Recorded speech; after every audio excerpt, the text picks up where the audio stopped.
You know the voice. You know the hits. To be left outside alone. And with her signature tinted shades, you remember her iconic look. Anastasia, the leather-lunged diva who became an integral part of noughties pop. But in a story of ageism, near-death experiences, and shady business deals, this talented diva disappeared from the mainstream. Hi, I'm Diva Talk, and today we'll be discussing what happened to the little lady with the big voice. Anastasia was born on September 17th in 1968 in Chicago. Her father struggled with bipolar disorder and left the family when she was a child. Her mother raised her and her two siblings, moving to New York City in the 80s. At 13, she discovered a huge lump on her stomach. After exploratory surgery, the cause was discovered: Crohn's disease, an incurable inflammation of the intestines. Surgeons cut the mass out, leaving Anastasia wheelchair-bound and learning to walk again. She enrolled in the Professional Children's School in Manhattan and was classmates with Laura Flynn Boyle and the late River Phoenix. Eventually, she became a dancer for hire, appearing routinely on Club MTV, in music videos, and became involved in the freestyle music scene of New York. She became a background dancer for Latin Rascals, which included DJ Tony Moran. As a result, she got her foot into the industry. Producers discovered she had a powerful voice, but had no idea how to promote it. She was told her voice was not soulful enough for R&B, but not pop enough to follow the Celine Dion formula, so she was rejected by labels. She formed her own group, Imana, with the New Kids on the Block manager, which went nowhere. She provided backing vocals for Paul Abdul and Jamie Foxx. She even joined a girl group with her longtime friend Michelle Visage called Bizarre, but nothing happened. Approaching 30 and hustling as a wedding singer while living off unemployment benefit, she had given up on her dream. It was the late 90s. The teen pop craze dominated music. How could she compete with pop stars nearly half her age? Struggling to pay the rent, Lisa Broadday, her manager, pleaded with her to join one more audition. It was the pioneering TV talent show, the first in a line of new singing competitions. Hosted by the late Lisa Left Eye Lopez from TLC, MTV's The Cut in '98 took amateur singers who were under 30 and allowed them to perform their own songs in front of an all-star judging panel, hoping to become stars themselves. I'm saying the three ingredients of a hit record are the song, the song, and the song, but I bet you he would have said that the fourth ingredient would be the person delivering it and the voice delivering it. I'm a sucker for great voices, and Anastasia, you have a great voice. I mean, a really great voice. The show included a then unknown Neo and Aloe Black. Producers shaved off 5 years from Anastasia's age to make her eligible for the contest, and she blew the judges away. She performed her own song Not That Kind, which would later become the title track of her debut album. Although only coming runner-up, the exposure led to a huge bidding war which included a phone call from Michael Jackson. Eventually, David Massey signed Anastasia to Daylight Records, an offshoot of Sony BMG. However, before her first single was ever released, behind-the-scene problems were developing. A still unsolved mystery occurred where someone working for Sony messed up things with US radio, and as a result, Anastasia got caught in the middle. This led to her music being boycotted from the US airways, a radio revenge tactic to get back at Sony. With an entire album and music videos recorded, her team decided to concentrate on the overseas market, and this is where things truly blew up. I'm Out of Love, her first single, became a defining track of 2000. I'm Out of Love was a pure kind of dance record, and it's one of the greatest dance records of all time. It became the biggest selling song of the year in Australia and New Zealand, and in Europe it entered the top 5 in multiple countries: Ireland, Italy, Belgium, Croatia, Czech Republic, France, the Netherlands, Norway. I could go on, becoming the 4th biggest selling song of the year on the continent. Her debut album, Not That Kind, went 3 times platinum in Australia, 4 times platinum in Europe, and by the following year in 2001, Anastasia was declared the world's best-selling new female pop act at the World Music Awards. Everything that made her unattractive to record labels in the 90s was now celebrated in the 2000s. Her cavernous tone was praised by Pavarotti and Elton John, her glasses becoming a fashion statement. She quickly built up a diverse fan base of misfits who championed her as a woman, in direct opposition to what many saw as a vacuous pop scene full of lip-syncing beauties. She's a great live performer, and there aren't that many great live performers out there from the new generation. They're a product of videos, and they're a product of MTV, and they go in there and lip sync, and it's pretty much vacuous. Anastasia isn't vacuous, it's full-on talent. Anastasia for many was seen as an antidote to the lack of vocal skill in the pop world. Her matured, seasoned sound was in contrast to much of bubblegum pop, and her nonchalant attitude in showing off a large scar was unusual for the time. The album showcased her malleable voice, singing everything from R&B to country-inspired pop. Her direct conversational lyrics and versatile voice, which could be both booming and vulnerable, made her an instant star. That same year, her second album, Freak of Nature, was released. Although the lead single Paid My Dues wasn't as globally successful, it still managed to chart in the top 10 of 18 European countries, and the album eventually sold under 5 million, going 3 times platinum in Europe. The second single, One Day in Your Life, became a pop favourite and one of her most loved hits. Once again, her team attempted to promote in the US, however the radio boycott continued. She performed at Diva's Live alongside Celine Dion. However, their version of You Shook Me All Night Long was eventually declared the worst cover of all time by some publications. To add fuel to the fire, Anastasia messed up the words to the national anthem. In a post-9/11 America, this was deeply offensive. Freak of Nature eventually peaked at 27 on the Billboard 200 before quickly dropping off. It's interesting to note that Anastasia was routinely compared with Tina Turner in terms of vocal tone, and for some time Tina's music was far more successful in Europe than America. Was it that the US market just were not interested in such a rich, cavernous voice at the time? Nevertheless, Anastasia's presence on the global stage was far more impressive. She performed the official song for the 2002 FIFA World Cup and recorded the official soundtrack for the Oscar-winning film Chicago. With plans for a tour underway, little did she know that her world was about to fall apart. A floodgate came out. I collapsed to my knees, and my mom just held me, and all I could hear is my sister crying on the other end. Because all we thought was, it's over. It's done. When I got on the phone with the doctor, he said, "You're going to have a long life."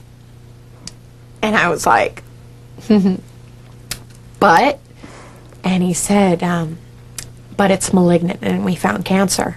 And I was like, whoa. And I just started bawling. Due to chronic back pain, Anastasia decided to undergo breast reduction surgery. The mammogram required for the pre-op revealed she had an aggressive form of breast cancer. A 2-hour surgery turned into 8, and a grueling treatment of radiotherapy was needed, severely weakening her voice. During recovery, and shocked by her own mortality and the desire to actualize her full musical potential, she began experimenting with new sounds. Sprock music is soul pop rock, and when making this album I was trying to figure out what I could do to incorporate a little bit edgier sound to my music, because I felt like that was what was missing, but I didn't want to go so rock that it just totally didn't make sense. So I needed to keep the soul, I needed to keep the pop edge, the catchier melodies and stuff, but I needed a little bit of rock. This sound was evident with the lead single, released in 2004, the career-defining Left Outside Alone.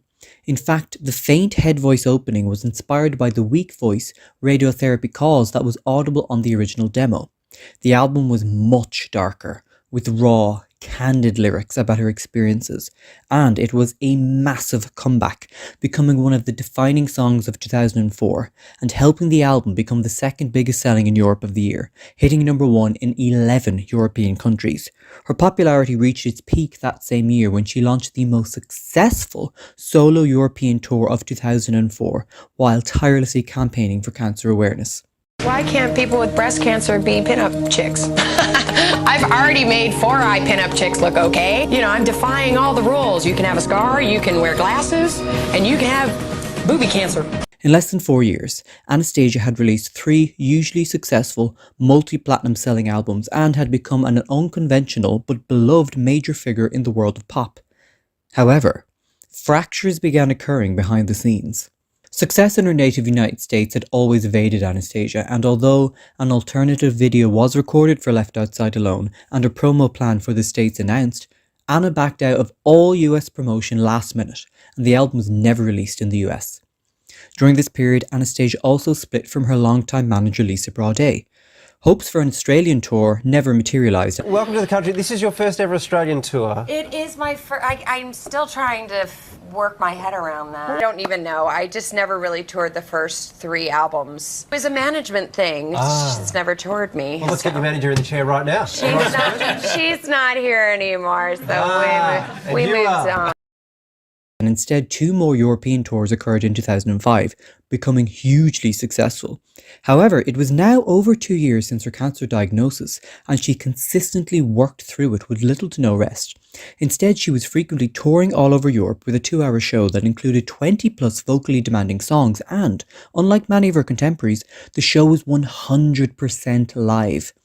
In between the shows, she was still promoting her usually successful album, so between making videos, touring, interviews and travelling, she was quickly becoming burnt out. And instead of offering rest, Sony had other plans. Money was lost on the cancelled American promo for Left Outside Alone, so instead the label decided to release a greatest hits, using stills of the cancelled American video for Left Outside Alone as the album's artwork. Anastasia had no choice in the release of the greatest hits as she didn't own the right to her music, and with the necessary promo and need for new bonus promotional songs, a much needed rest in fact turned into another full year of work. The album was a surprising success. It went platinum in the UK, and its duet single I Belong to You with Eros Ramazzotti was a massive hit in continental Europe. However, the distress in her hectic life was palpable on the title track, Pieces of a Dream. Recorded during her grueling touring schedule that dehumanised her into a musical commodity, the song was written between shows as her estranged father died.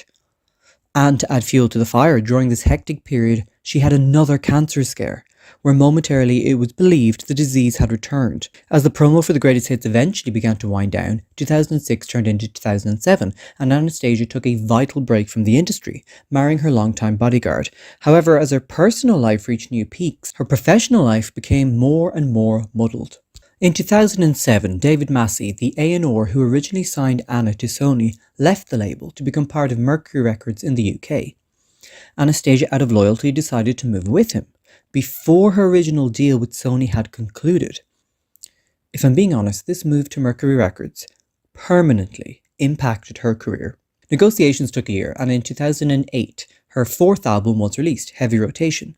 The new label had a new vision for Anna, moving her away from the pop rock sound she had successfully recorded and toured with for 5 years, and for the first time in her career, she had no writing credits on her lead single. Instead, Neo wrote the painfully underwhelming I Can Feel You as the lead single. The video showcased a new look, gone were the jeans and the leather and the glasses, replaced by a short barrel curl. The album overall felt rushed, more like a collection of demos than a final product, lacking the interesting lyrical content of her previous record, omitting the climactic bridges that made so many of her songs exhilarating, and going against the ideals that her career was founded on. She was a freak of nature, however, it now felt like producers had finally won in diluting her personality. Even more disheartening was vocal problems started becoming apparent, partly brought on by a heart condition that caused strong fatigue due to daily medication. The album completely flopped. Her first 3 records all went triple platinum in the UK. This album barely cracked the top 20. She soon parted ways with the label and split from her husband after 2 years of marriage. Coming back from a flopped project is always hard. However, turning 40 as a pop album fails is even more difficult to bounce back from. Damage control was needed to restore her public image. However, it would be another 4 years before she would sign a new record deal, partly due to the insidious, all-controlling record contracts that Anastasia refused to sign. So, in the last 6 years, the amount of changing the music industry has gone through has been so monumental. I think it's just been hard for anyone to really catch up, unless you are willing to sacrifice your deals these days with record companies and give every single piece of who you are to a record company, and what a deal is, which is called a 360, which is an all-in deal. I won't do that. Instead, she focused on collaborations, touring with Chaka Khan, Lulu and Heather Small, as well as Belgian singer Natalia. She released the painfully underrated Stalemate with band Ben's Brother, and the duet with Eurovision winner Dima Bilan called Safety. She also became a judge on the short-lived Glee-inspired singing contest Don't Stop Believing, and although her appearance was met with positive reviews, the show was cancelled after about 6 episodes due to low ratings. Nevertheless, the show did lead to an appearance as a guest judge on The X Factor in the UK, a huge juggernaut of reality TV show, in 2012. In fact, her presence was so well received, she was asked to become a permanent judge on that season. You're a guest judge on X Factor in 2012. Is it true you're asked to be a full-time judge? Yes. I just was occupied already to another contract. Now, this level of visibility on primetime would have usually boosted her career, but unfortunately, she declined due to contractual agreements previously made with Night at the Proms, an orchestral show that toured throughout Europe. By this year, she had partnered up with Sony BMG in a limited deal that gave her creative control, with the caveat being that funds for promotion would be small. She promoted It's a Man's World during Night of the Proms, a collection of covers of male rock songs. It was a tour where Anastasia looked healthier than she had in years, and gave some of the best vocals in years too. The album may not have sold well, however vocally she was in a great condition, and yet, weeks later her world would fall apart. I have not been well my entire career at all. You know, I've had times when it's at the top of my career when I've been the sickest.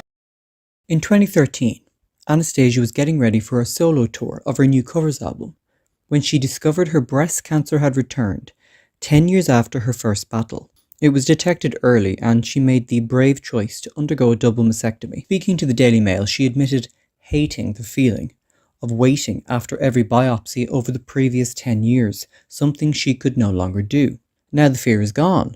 I never worry about getting breast cancer because there is no breast tissue to grow on. Nevertheless, the recovery was brutal. In order to recreate her breast, doctors took muscles off her back and placed them where the double mastectomy occurred in a massive procedure that involved multiple operations, and yet, during this harrowing experience, her next studio album was recorded. The aptly titled Resurrection, released in the summer of 2014, preceded by the lead single Stupid Little Things, her best single in nearly a decade. The glasses were back, the pop rock evident in multiple songs. However, this was a more pulled back album, matured pop by a seasoned artist who was scarred by life but not diminished in her attitude to continue. In fact, in Greek, Anastasia means resurrection. However, as this was the second album in her partnership with Sony, promotion was limited, and, if I'm being honest, muddled, which prevented adequate publicity. However, the album still managed to enter the top 10 in multiple countries, including the UK, showing public interest did remain. Standout tracks include Stay, a song she wrote about overcoming cancer, and the single Staring at the Sun, which had a rock edge missing in her previous album. The comeback was triumphant, but unfortunately, vocal problems once again became apparent due to her grueling health problems, and during much of the promo her voice sounded tired and weak. This continued throughout the tour, where she battled through laryngitis and a hernia. The following year, she once again signed back with a full deal with Sony and released a second greatest hits called The Ultimate Collection, which gave her her 6th top 10 UK album. It was followed by a world tour that received consistently positive reviews in its first leg. In fact, in 2016, her voice began to swiftly return. However, a familiar issue began cropping up again: overwork. The Ultimate Collection tour eventually totaled 100 shows between 2016 and 2017, and by the end of it, her voice sounded absolutely exhausted, struggling to hit even the easier notes. She began lowering the keys and dodging climaxes, and yet her work would not stop. In between shows, she recorded her next album, Evolution, which was released in 2018 and followed by another tour.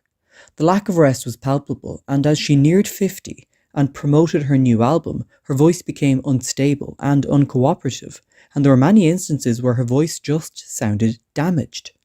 The album overall was average, a handful of songs in an otherwise rushed project that wasn't even officially released in the UK, a territory where her fame was beginning to grow again. This choice was poor and exposed the lack of strategic organisation in her team. The limited promo in other countries caused the album to fly under the radar. How can a pop queen sell when no one knows her new material has been released? Another problem in my opinion was that Anastasia had promised an album sonically similar to Resurrection in terms of the sprock sound, where in fact it sounded more like Heavy Rotation, the album that effectively killed her career. Now, was this the label again sequestering her creativity, or her damaged voice limiting her recording? These questions would soon come to a grounding halt as COVID became the ubiquitous nightmare of life and the world went into lockdown. Due to her multiple health problems, Anastasia was deemed very high risk and stayed home throughout 2020 and into 2021. However, the pandemic rather fortuitously improved her voice, granting it the much needed rest and downtime it needed. And this rest became a secret weapon in a reality singing competition that was built upon secrets itself. In 2021, Anastasia travelled to Australia and surprisingly won the country's version of The Masked Singer, showcasing a voice that had aged, but had aged well. Gone was the rasp, gone was the struggle. The twang and distinctive sound was triumphantly back. Her voice sounded healthy. She had developed a new lighter mix for the top notes that helped her ascend in range, and overall, this felt like a victorious comeback, a resurrection once more.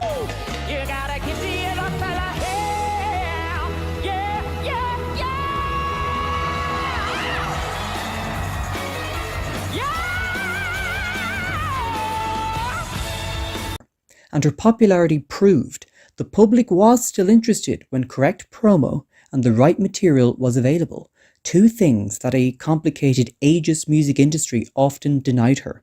Instead, they would overtour her voice into the ground while giving meaningless promo to her albums, effectively sinking them.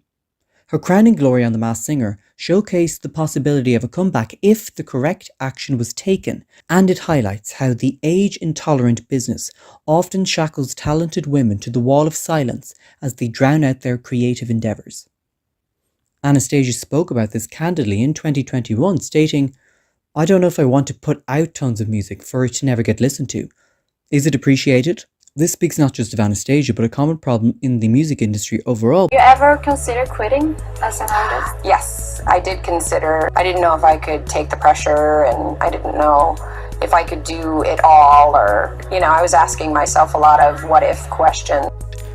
Until the German producer had a slightly cynical but potentially lucrative idea. Literally be seen as Anastasia the singer again it's a big deal. During the build-up to Badam, Anastasia finally released her next lead single, Best Days. The album was a collection of cover songs translated into English, a somewhat cheap marketing tactic to drum up sales for Anastasia in a territory that was historically quite successful. Best Days, although a legitimately great feel-good anthem reminiscent of Take That's Greatest Day, and with a summary video, was released in April of 2023, and yet received absolutely no promotion anywhere. 2 more singles were released.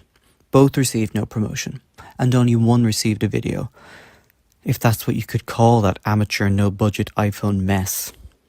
The album was originally described as a project interested in introducing German songs to a wider public. To search for songs so that I understood it and I could bring it to other places. However, the album was only physically released in Germany, only received promotion in Germany a week before its release, and so it became quickly apparent that this was a niche, novelty album not intended for worldwide exposure. Nevertheless, in spite of its train wreck development, it debuted at number 2 in Germany, her highest charting album in 19 years on that chart, a feat that seemed impossible only months prior, and ultimately, it became a solid stepping stone to help fund an album of original material at a later point. It went on to peak at number 5 in the Austrian charts and number 8 in the Swiss. Nevertheless, the victory felt bittersweet as Anastasia was forced into karaoke territory to restore chart success. Reviews were mixed. Renowned for Sound stated that Anastasia's voice is as powerful as ever, while Retropop made the point that although Anastasia is still at the top of her vocal game, it's a shame that she didn't bounce back with new material that captures the magic of her golden era to reintroduce one of pop's finest voices to a new generation. Soulful diva, shackled now to torch songs, while still capable of so much more. But what about Anastasia? She still has untapped potential and should not be underestimated. With the right team behind her, could we see, if not a commercial comeback, at least a creative one? But what do you think about the careers of Anastasia? And thanks for watching. I'm Diva.